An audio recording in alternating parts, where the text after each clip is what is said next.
Hey, what's up, everybody? Chicago Goonie here, bringing another Arsenal talk. Within this Arsenal talk, I will be covering just shortly of the FA Cup tie against Brighton, the Aston Villa game, and then of course the upcoming uh, fixture that we all look forward to uh, in the North London derby. But just to go briefly, I won't talk about it too much about the Brighton game and then also the Aston Villa game. But onto the Brighton game. It was good to see Ozil score. Of course, Theo. More importantly, for Theo to score, just because he is a goal scorer, and also you just need that confidence of him coming back from injury. Um, Leading up to this game, he's had plenty of decent looks in the games that he has been playing in, and the time that he has, and that he just couldn't put it away. And all a goal scorer needs is that one goal to give him that type of confidence back. And so it was great to see him score. Of course, Ozil coming back again. He's more of a playmaker, distributor, but anytime you can get a goal out of him, you could look throughout his lifetime stats. He's not a goal scorer. I think he has one season over 10 goals. I think maybe two. Uh, but again, he's more of a distributor. But anytime you can get a goal out of him, if that helps his confidence coming back from injury, so be it. But it was great to see those two guys score. And of course, that Rosicky, that volley was. I mean, we could make our own highlight tape this season so far of some of the best volleys you've seen, and whether it was from a team standpoint. You got that volley from Alexis Sanchez against Man City. Of course, Aaron Ramsey half volley against Galatasaray, and then this volley from Rosicky was just, it was just sick. It was just nasty, pure class from all three of them. And just to end it quickly on the Brighton thing, the only thing I didn't like, the only thing that I think it was a misstep by Arsene Wenger, because uh, I don't think anybody was really. What am I looking for? No one was scared going into the game or even through the game. You saw the fixtures the day before. Chelsea going down, Man City going down, Spurs going down. Everybody was just losing their head. Manchester United drew. Liverpool also had a draw against Bolton. It was kind of like the perfect scenario. It was just like the perfect weekend. But going into that Brighton game, you just never felt scared or frightened or anything, because maybe even the players saw all the different fixture results from that weekend and just said, we can't play like this. We can't. We have to go out there and we have to take it by the horns. But the only thing I didn't like from that game is Alexis Sanchez being brought in. I think he was brought in for Theo Walcott and something like the close to the 70th minute. I was really hoping for him to just get a complete, you know, game off, because he needs it. I mean, every player needs it. I don't care how great you are or world class or anything. You always need that kind of break, and it would have been nice to see him get that break for that game. I think a lot of it went into the ox is on the shelf right now for the next like 2 or 3 weeks, and Welbeck is due back this weekend. But it would have been nice just not to see him play at all. And of course, throughout the week of training, you don't know if it happened in the Brighton game or during the week of training, but he had a little hamstring pull during the week before the Aston Villa game, which kept him out of the game completely, and kept him out of the bench too. But I guess the good news from that is he's supposed to be available supposedly for the North London derby. So hopefully he is available, because we'll need him, obviously, for obvious reasons. But that was the only thing I didn't care for about that Brighton game, that Arsene Wenger threw him out there. I know it's probably to keep him match fit or blah blah blah. They're they're doing kid gloves on Theo's injury, his knee injury, and stuff like that. But I thought there's more options that you could just throw out there in the game, instead of throwing Alexis out there just to give him some minutes. It would have been nice to just give him a rest. But that was it for that Brighton. But it's good to we got Middlesbrough and the next fixture for the FA Cup, which comes up on February 15th. So it's a home match as well, so that's good for us. Anytime you can get a home match for an FA Cup tie, it's great. It's good for us. But going into the Aston Villa game real quick here too, before I get into like the North London Derby stuff. But what a great game! You know, from the Man City game, going into the Brighton game, you're the only thing that you're kind of scared of is will we have a little bit of a hangover from the Man City game? And honestly, we didn't. Yeah, Brighton kind of made a game of it, I guess, when it was 2-1 at one time, and then we brought it back to 3-1, and then they made it a late surge, and it was 3-2. But at no time that we're at least for me, I was ever really on the edge of my seat. Not like right now it seems it's just a different feel, in my opinion, for as far as my fandom goes. In the earlier part of the season, I was always on the edge of my seat. Worrying that are we going to close out this game? Are we going to get 3 points? Or anything like that. And there was no hangover from the guys at all. I said before the Man City game that this could be our turning point of the season. This could be our Bayern Munich win at Bayern Munich in the 12 and 13 season in the Champions League. Even though we didn't go through into the quarterfinals, it gave us the confidence to push on and finish in the top four that season. And I said, before the Man City game, this could be our turning point. This could be the turning point that changes our entire season. And going into the Brighton game, you still saw that confidence in all the guys. You still saw that confidence that, what, we're not going to lose this game, no matter what. You saw that confidence in the Aston Villa game. I mean, people are saying, well, Aston Villa is, near the bottom of the table. They're in a relegation battle. They suck. Use any kind of antidote you want to. I don't really care. First and foremost, it's a Premier League team. In the Premier League, you cannot take a week off. Everybody knows this.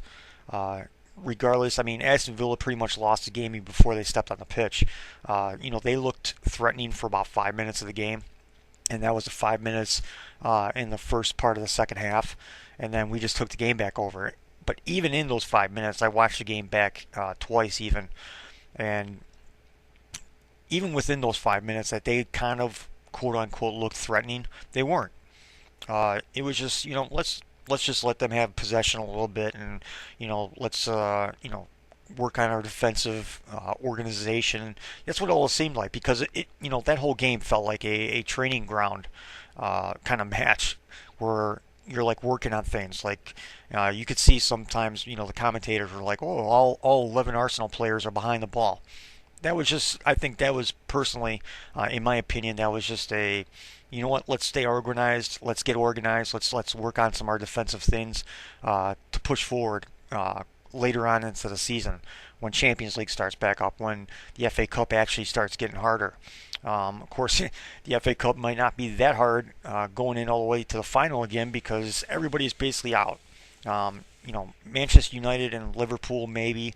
Liverpool plays today against Bolton, but Manchester United are like the only threats right now.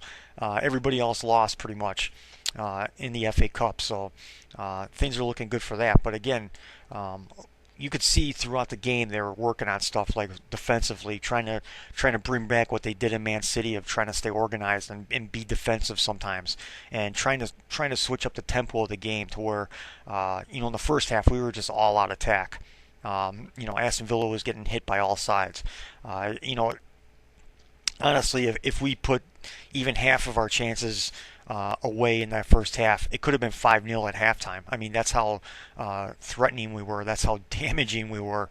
Theo Walcott had a chance within the first 2 minutes of the game that it took a little nick of the ball from an Aston Villa defender to save them. Brad Guzan was atrocious in that entire game. I mean, I said it during the game, I'm kind of ashamed to be American, because he was just looking, it was a complete shit show from him even. Ozil had a goal taken back from him. where they said he was offsides. He was clearly onside. I mean, the refereeing, I said during the game too, Anthony Taylor, how he was allowed to referee that game is beyond me from the shit show that he had from the previous season. I mean, it was almost kind of like, let me have a mulligan or something. Let me referee this game again. It was still kind of like a shit show between him and his side judges, his the sideline referees, and again, Ozil's, that's it should have been a second goal. He should have had 2 goals and an assist in the game. Let's go back to the first goal though with Oliver Giroud. Man, that flick!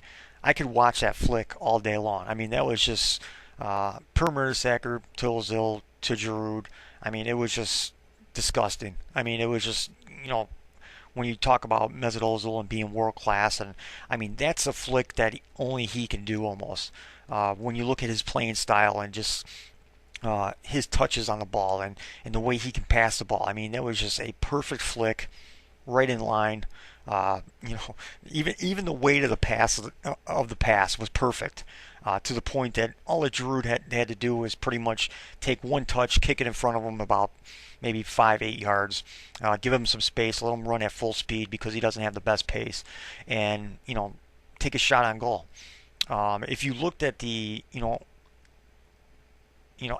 at eye level watching it on TV, you thought that Giroud kind of fumbled the ball a little bit and he got it caught underneath his feet, because sometimes he does that. Sometimes he doesn't have the best feet for a striker, and he just fumbles the ball around sometimes, at his feet. But if you really watch the replay again, he really didn't do that. Everything was pretty much set up. He had everything in control. I thought he fumbled the ball a little bit. I thought, wow, this is going to be. Once he started fumbling the ball, I thought, oh my God, he's going to miss this. He's going to screw this thing up. But when you watch the replay back and you could see that he's in total control. He was just waiting on Braguzan to come out and try to challenge him, and that's what exactly he did, and he just chipped it right over him.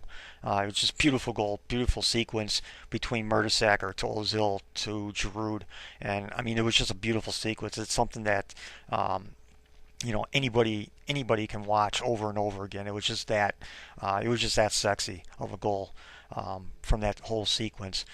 Going into Ozil's goal, again, getting on the scoreboard in the Premier League, getting back on the score sheet when a game like of course the Brighton game matters, but again when you're playing a side like that, people are going to be using excuses. Oh, they're a championship side, they're a League One side, they're a League Two side. There's always seems to be an excuse, especially for Arsenal players. With the pundits and all those so-called experts. It's nice to see Thierry Henry is one of them now, that he can put some of these idiots in check, like Jamie Carragher and even like a Michael Owen. These guys are some of the biggest retards on the planet when it comes to talking about football. You would never know that they actually played football for a living and that they played for some of the biggest clubs in the world. I mean, it's just ridiculous of some of the crap that comes out of their mouth. But Ozil's goal, again, great pass by Giroud. It was again a perfect pass, perfectly weighted by Giroud to Ozil. You could see Ozil's, his pace is deceiving. He's not, of course, he's not Alexis Sanchez fast or Theo Walcott fast, but he's got some wheels on him that he can outrun some defenders, and he lets you see it on occasions when he really needs it, and you kind of saw that in that sequence between Giroud and Ozil with that pass, and again, full of confidence, the right amount of touches. He knew everything that was going to be going on. Perfect placement, far post, right in the corner. I mean, there's nothing. I mean, in full control. There's not much else you can say about it. I mean, it was just a really perfect professional goal from someone who knows exactly what they're doing, and someone who is just an absolute genius on the ball. But again, like I said, with the Brighton and now this, anytime you can get a goal out of Ozil, it's a bonus. It's an absolute bonus because he's not much of a goal scorer. I think in this Arsenal system, he could easily score 15 or 20 goals if he wanted to, but he's so unselfish, obviously. He had plenty of other possible chances in this Aston Villa game to come out with another goal, but he decided to pass it instead. I wish he would take more shots because his left foot is deadly. I mean, if you go back to some of his highlights between Real Madrid and I think it Mönchengladbach that he played for prior to this. His left foot is pretty deadly. He's got that hook on it that he can use, but he's just not. He's so much of a unselfish player that he would just rather pass the ball. Theo's goal. Some people are confused as to whether or not that pass that he took from Santi Gazzola was meant for him.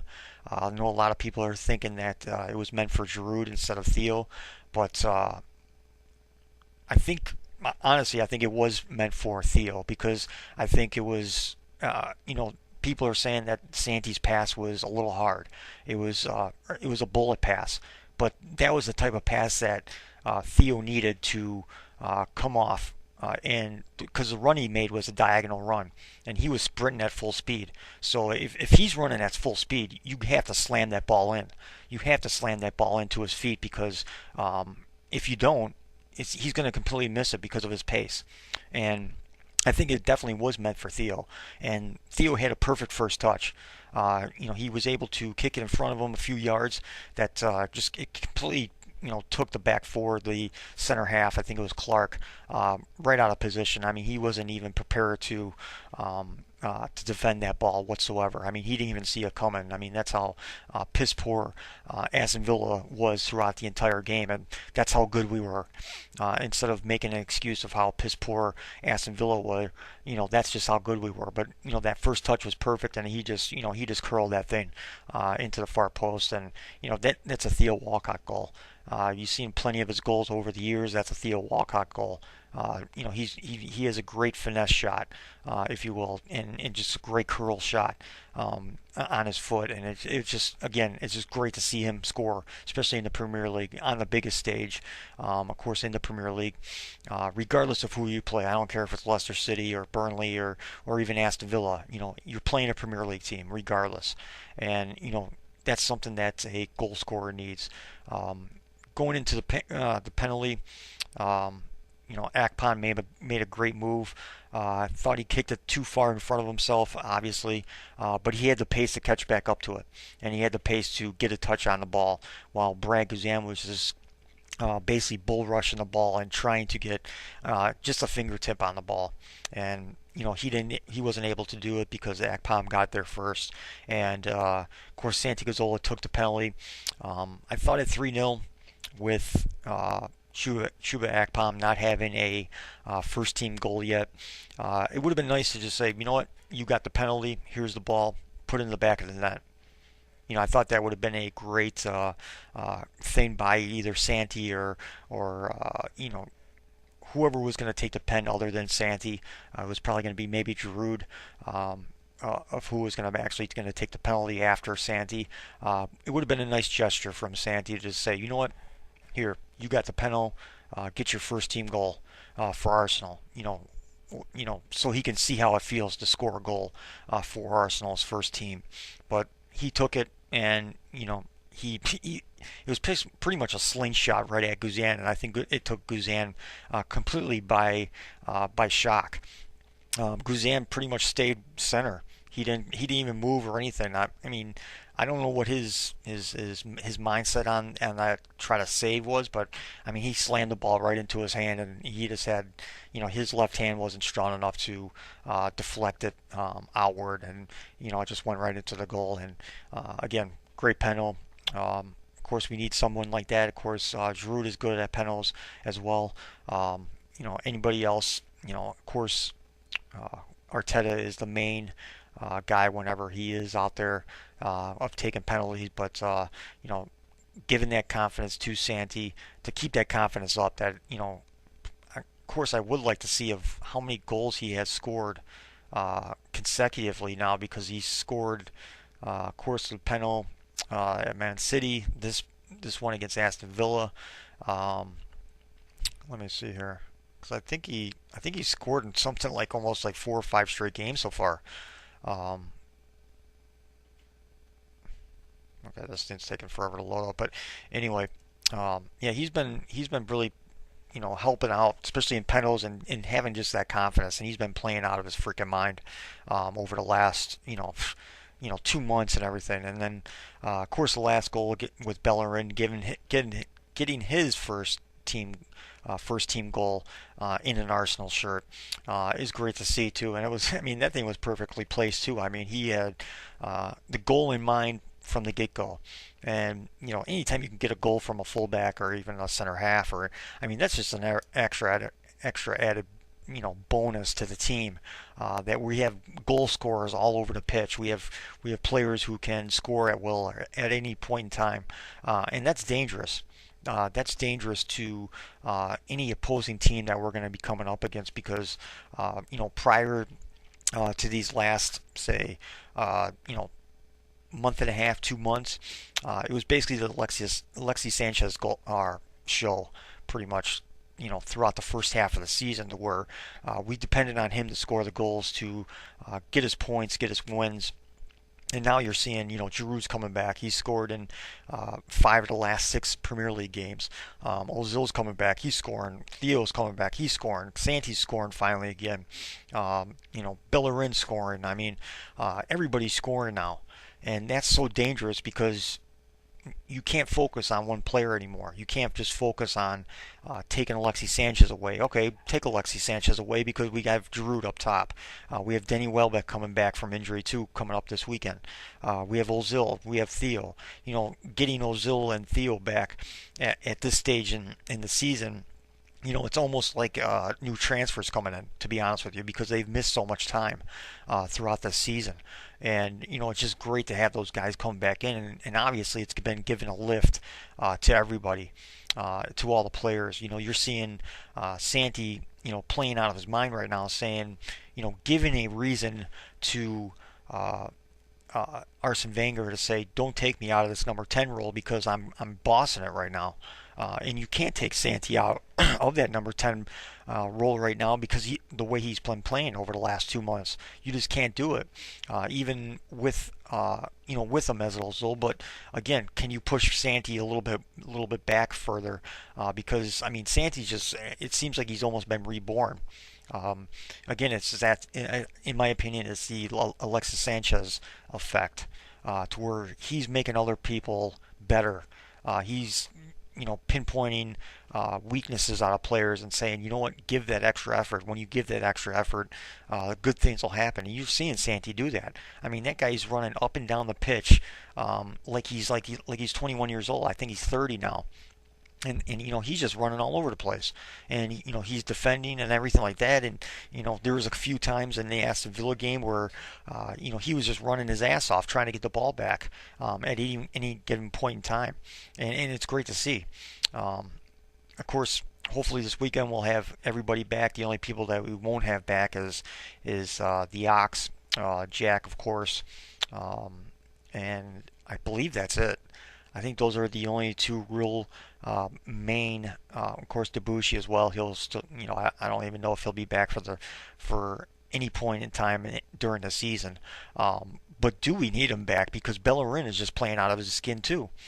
Yeah, he has a little bit of, he has a lot of, room for improvement. Obviously, he needs to get a little bit more physical, but with his deficiencies of being not strong enough, maybe he's using his pace, he's using his ability to try to read the game as best he can, taking that advice from Per Mertesacker or a Koscielny, or even maybe even in training, maybe he's getting advice from Debussy, who's currently obviously on the shelf, but who knows, maybe he's getting the advice from those guys, and obviously he's listening, he's taking it in. So I mean, with Debussy out, this might be almost even a blessing in disguise, because Carl Jenkinson better watch out, because I don't know if, I mean, I would probably choose Bellerin over Carl Jenkinson right now, because Bellerin's, his engine too is just nonstop, and it's just great to see the growth of that kid and what he can be, later down the road when he does mature, when his body starts to develop a little bit more, and what he can be able to do for Arsenal when his crossing gets a little bit better. It's just going to be great to see what he's going to be turning out to be maybe in 3 or 4 years. He's going to be another one of those steals that we got from Barcelona, that Barcelona was stupid enough to let him go.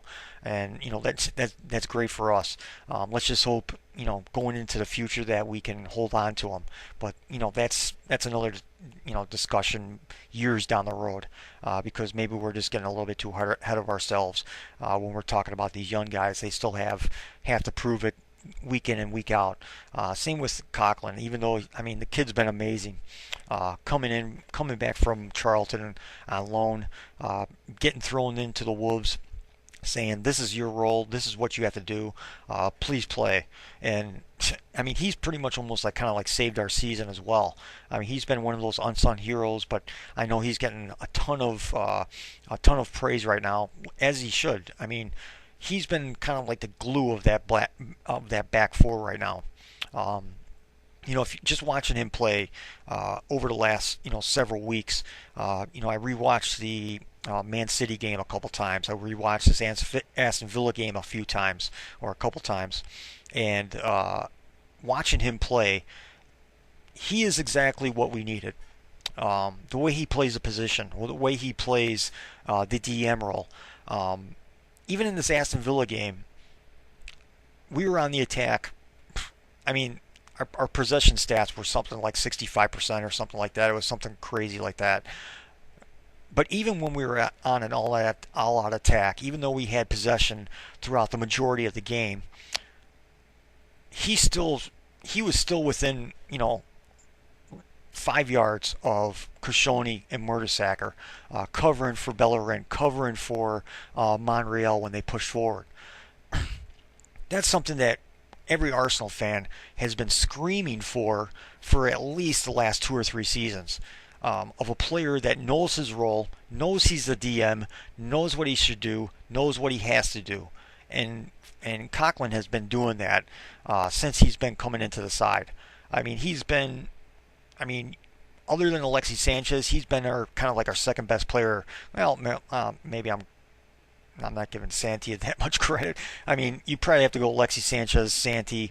You can even put Santi in the number one spot too, over the last even few weeks, 4 weeks possibly. But you would go with Sanchez and you go Santi, and then you would probably go Coughlin right now as far as our best players over the last 2 months. The kid's just been amazing. Is he the long-term answer? I don't know. You can't really answer that right now. He answered all of his critics. Going into that game, I think everybody was saying this is the game where you're going to find out who this kid is and can he play the position for Arsenal game in and game out. He answered his critics. He answered his critics 10 times over. He's making me a believer. He brings that kind of tenacity, that toughness that Arsenal has been missing over the years. Arteta doesn't bring it. Flamini kind of brought it a little bit, but he's more of a yeller and a screamer, and he'll point his fingers around and stuff like that. And he kind of shows it once in a great while, but it looks like Coughlin plays with a chip on his shoulder. But at the same time, he has to. He has to play that hard. He has to play that tough. And again, like I said, we've been missing that kind of toughness from a player for years at Arsenal. And that's something that we desperately need. And can he be the answer going forward? Who knows?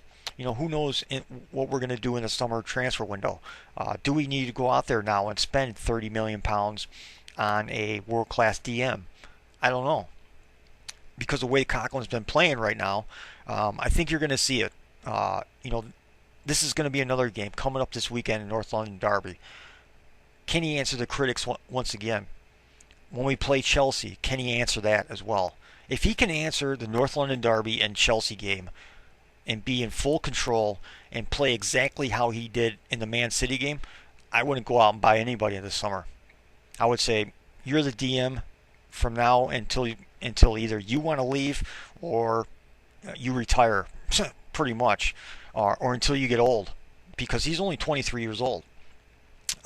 Another young guy again, coming up through the system, and if he answers those critics in this North London derby and the Chelsea game, even the Manchester United game, which is going to be huge at the end of the season.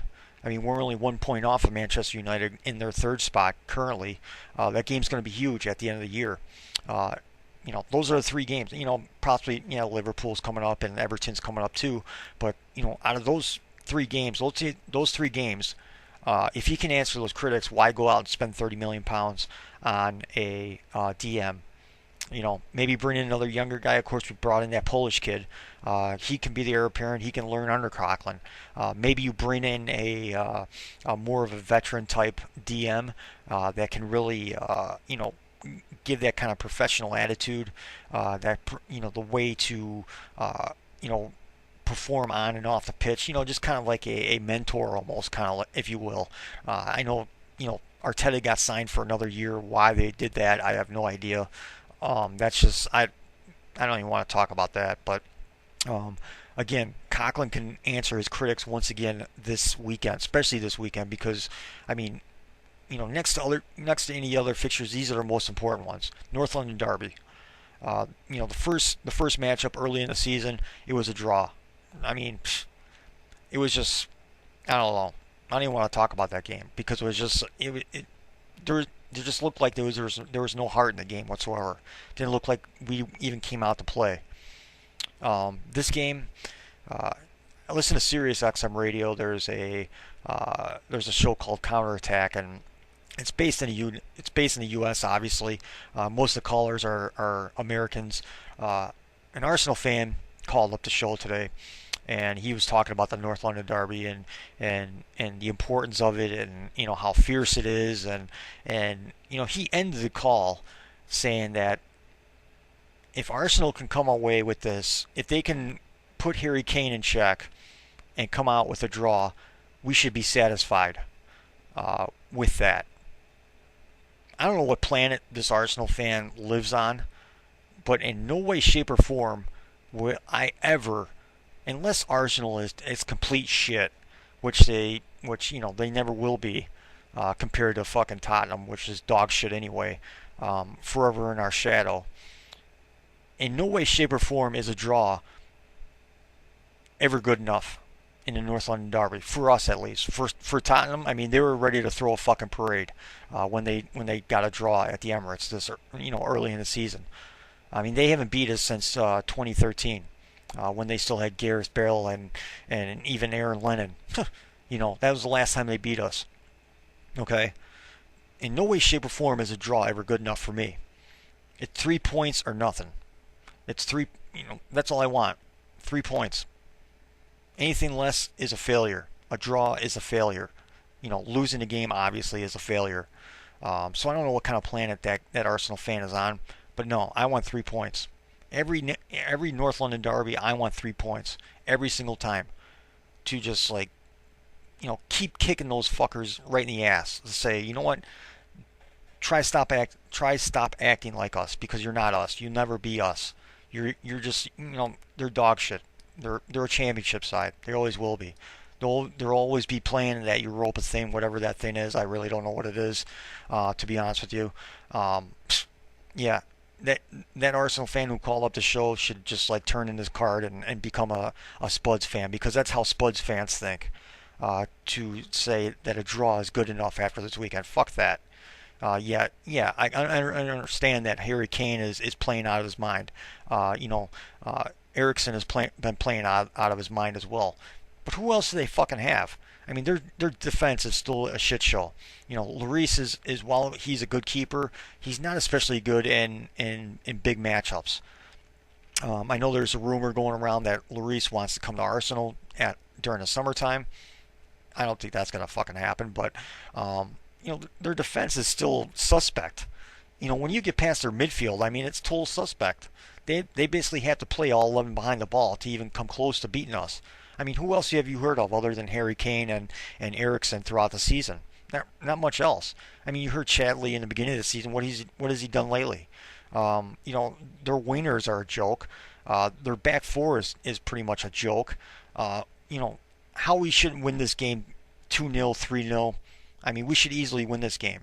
We should go in there and just take it by the horns and fuck them up because that's what it should be every single time. And the good thing about this North London derby, we have Theo back in the side, and he is so important. Getting the guys going, because he's been here. Him and Rosicky are so important that they're healthy and back into the side. Uh, because these two guys, more than anybody, understands what this North London derby means and what it means for to get 3 points to win this game. So it's great to see that Theo's back because all this week he's just going to be hammering it into every single player's head. 3 points, 3 points. Let's kick their ass. Because that's a great thing about Theo. That's one thing I love about Theo is he is my favorite player, but at the same time he's up for these games. He loves these North London derbies. I mean, when you look at all the North London derbies, even going back to the FA Cup game that he got hurt in, he busts his ass. I mean, I wish he would do that every single game.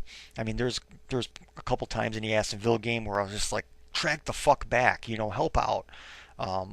But in these games, he does. I mean, these are the games that he kind of lives for. These are the games that you really see the real Theo Walcott and how good he can be and how good he can be, in an Arsenal shirt.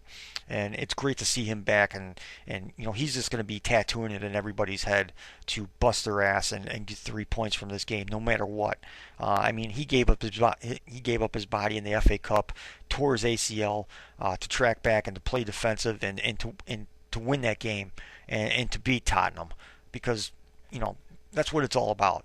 In these derbies, in these North London derbies, it's 3 points or nothing. Anything less for us is a failure, and it's great to see them back. But it's going to be interesting too of what the side is going to be, what the starting 11 is going to be for this game.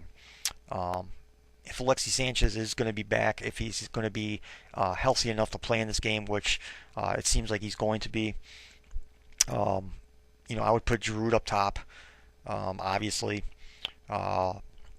And of course, Welbeck is due back as well. I think he's in training right now, but at the same time, I think I still would put Giroud up there because he's another guy too who gets really up for these games. I know last year again playing at White Shit Lane, we played a little bit more defensive game. Rosicky has that early goal in the first 2 or 3 minutes of the game, and we just basically played defensive throughout the rest of the game. But Giroud was always kind of let's push forward, let's get another goal, let's nick another goal. So you definitely have to go with Giroud, and especially with his scoring ratio right now, 5 in the last 6 games, Premier League games. You have to put him up top. Then, of course, Alexis Sanchez on the left. I would put Theo on the right because there is no other option. The Ox is on the shelf. I don't think I would put Ozil out there. I think Ozil should be on the bench to start this game, unless you do a Ozil at the 10 and Santi as a CM. But then again, you're kind of missing that box-to-box energy from Aaron Ramsey. So I think it's going to be Giroud up top, Sanchez on the left, Walcott on the right. Santi as a number 10, playing behind Giroud. Of course, Ramsey at the CM spot. And then, of course, with Coughlin as a DM. And it's going to be the same back four with Bellerin, Mertesacker, Koscielny, and probably Monreal. Even though I might throw out Gibbs there, even though Monreal has been playing out of his skin as well. Throughout these last few games, as a fullback at least, not as a center half. I don't want to see him at center half ever again, to be quite honest with you. But again, the same back four. Again, Ospina in goal. He has not given up a single Premier League goal yet as a goalkeeper, and I think that's a side that you have to put out there. It's going to be dangerous. It's going to be defensive. Other than maybe Theo Walcott, that's a good That's not only a strong defensive team, that's a great attacking team as well. Especially putting Theo back out there and giving, I don't know if Danny Rose is still the left back, or would it be left? Yeah, it would be left back for Tottenham. I mean, he gave uh, Theo Walcott gave nightmares to Danny Rose after the last two meetings that they've had in the North London Derby, through the time when we played them at the Emirates to the FA Cup tie as well. It's just going to be headaches all around. We should win the game easily, 2-0, 3-0. That's how much confidence I have. That's how much confidence the guys should have right now. Coming off a great Man City win, coming off a great FA Cup win, coming off a dominating performance against Aston Villa.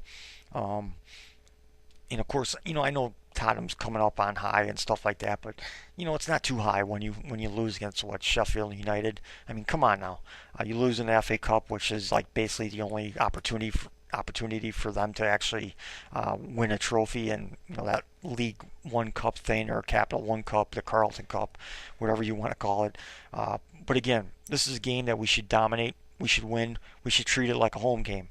Just beat their ass, plain and simple. Take no prisoners. Don't feel sorry for them. Let's get 3 points, because again, you get 3 points from this game, we distance ourselves from them. We distance ourselves from anyone who's behind us, because at this point in the season, it's 3 points or bust. Unless you play a Chelsea. But again, we have Chelsea at home. We have Liverpool at home. Our toughest away fixture going into the second half of the season is at Manchester United. That's it. Throughout the rest of the games, um, we have Everton at home, Liverpool at home, uh, yeah, and that's basically it. And Chelsea at home. Let's see, yeah, Manchester United away is our most difficult away match throughout the rest of the season, and that's it. We have everybody else at home. West Ham at home. Um, we have to go to Newcastle United away in March. Uh, but again, our fixture list after this game is promising. We have Leicester City February 10th. We have Middlesbrough and the FA Cup tie on February 15th on a Sunday. We have a away fixture against Crystal Palace on the 21st of February, and then we have, of course, the Champions League gets kicked back off, and on February 25th, which is a Wednesday. Of course, after that is the Everton game. But our fixture looks promising. It's a list. If you go through it and you look at everything, other than the Chelsea game, I think we can win every single game. It's there for the taking. We're playing with such confidence right now that we should be able to win every single game with everybody back, with everybody healthy. Now we have depth. Now we have Gabriel Placina coming in from Villarreal to provide depth, and to probably honestly, I think if I wouldn't be shocked if he ends up right next to Lauren Koscielny at the end of the season as our number one center half, in place of Per Mertesacker, because I've been watching a little bit of the highlights that they have on Gabriel, and man, to put him next to Koscielny, to have that kind of pace back there, to kind of have that defensive stability, to the awareness, the toughness, that's a combo I'm looking forward to. And even if you take Koscielny out of it too, Koscielny is kind of getting up there in age a little bit too, but then you look kind of like the future of Gabriel and possibly a Cullum Chambers. It's looking promising. The kid's a player. Of the highlights that I watched, I'm impressed. I'm impressed that we got him for as little as we did. You're looking at a shit show of David Luiz going for 40 million pounds, and we get this kid who is, in my opinion, better. He's very confident, especially on the ball. He's decent on the ball too. He can pass the ball pretty decently as well. And I'm looking forward to that. I'm looking forward to Mertesacker taking a step back and letting Gabriel take over, and having Laura Koscielny and Gabriel, come center stage at that back four. And of course, with Coughlin playing in front of them, I mean, it's things are looking up. But like I said, in this fixture list, the way everything is structured, um, it should be 3 points or nothing from this point forward. And if we can finish like that, of course, like I said, the toughest games, Liverpool, Chelsea, and Manchester United are probably our toughest games. Everton's probably going to be a tough game, but I think, the way, their form is right now, they can't score goals. They just don't have any confidence. With Europa League getting kicked back up soon here as well, they're going to be tired too. Because they just don't have the squad depth, which we do now have. Yes, we still have players still out, but again, anytime those players are going to be coming back too, it's just going to add another level of competition for us. You're seeing that with Santi and probably Ozil right now. I mean, Ozil's trying to, make an impression, obviously, to try to get back into the team and try to get back into the starting 11 full time. But again, when Santi is playing as good as he is, you got to step your game up, and that's great going into the second half of the season. The way our fixture list is structured, I mean, it's just perfect. It's almost like a perfect storm for us. I mean, this time last year was when we started to falter, when we started to lose our legs, when people started getting injured. Now it's the complete opposite. Players are coming back from injury. Players are looking rejuvenated. Players are playing with confidence. We don't look tired. That was the big thing from last year. We just looked so tired last season when it got to February that we just ran out of gas. Now it looks like players are, they have a full tank of gas and they're ready to go. They're ready to play, and it's just so refreshing. I think top three is doable. It's definitely doable, honestly. I mean, we're 1 point off from Manchester United. We're tied with Southampton. Goal differential is only -1. I think Southampton is going to falter at least a couple more times this season. I think Manchester United is going to falter a couple more times this season. And of course, we have them at the end of the year, which could decide between 3 and 4, possibly even, who knows? Manchester City might falter a couple times too for the rest of the season as well. You just never know with some of those teams to where they just don't have that. They're not playing with confidence, or they just don't have that. That kind of confidence to play within itself and to try to go after it. So who knows? Who knows what's going to happen? I know a lot of people are saying, the league isn't lost yet. I think that's a pipe dream, to be honest with you. I mean, Chelsea needs to lose 4 times. Put that in perspective a little bit, and tell me that the league is not lost. I mean, I don't see Chelsea losing 4 more times in the year. I just don't see it. Yeah, they could draw a few games, but I just don't see it happening. I mean, yeah, we need to beat them when we play them, but other than that, who else can really possibly beat them? Manchester United, no. They don't play City again. I don't know if they play Southampton again. I would have to look up their schedule, but I mean, who else can really beat them? To be honest with you, I just don't see it. So I mean, if you're trying to give yourself hopes and dreams of that we can still win the league, try to put those on the back burner, because you'll only be disappointed at the end of the season. I think the most major disappointment is that if we didn't have our injuries, if we didn't have the mass injuries that we did in the beginning of the season, that we could be right up there and challenging for the league. But of course, with our injuries, but again, I'm looking more at top 3. Having get into the quarterfinals of the Champions League, making a deep FA Cup run, even winning the FA Cup, and then getting top 3. That would be a successful season, in my opinion. That's the type of, I thought we could challenge for the league and even win the league this season. But again, with the injuries, we just couldn't do it. But again, winning the FA Cup and even getting into the quarterfinals of Champions League, that's positive. That's moving in a step forward as far as Champions League goes, and trying to get more world-class players to come to Arsenal, because they know that we're stepping forward instead of stepping backwards. So, but I think this has gone on long enough, obviously. I can just rant and rave, obviously, going into the North London Derby and how much I hate Tottenham and how much I want them to lose. But yeah, I'll just end it here. And if anything else comes up, I'll do another Arsenal talk before the North London Derby. But 3 points or failure.